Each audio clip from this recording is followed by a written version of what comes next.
Welcome viewer, I am Murugan S. This video tutorial describes how to uninstall and reinstall Microsoft Store in Windows 10. Type PowerShell in Windows search bar. Right-click Run as administrator. Click Yes to continue. Copy first command from description and paste it.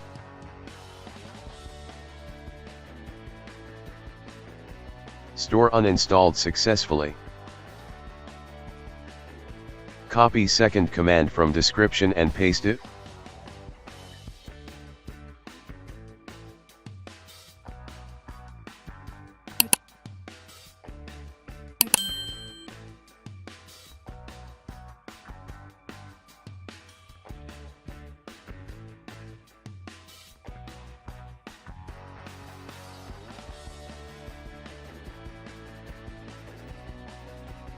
I hope this video tutorial helps to you. Please like, share and don't forget to subscribe my channel. Thank you very much. See you next video.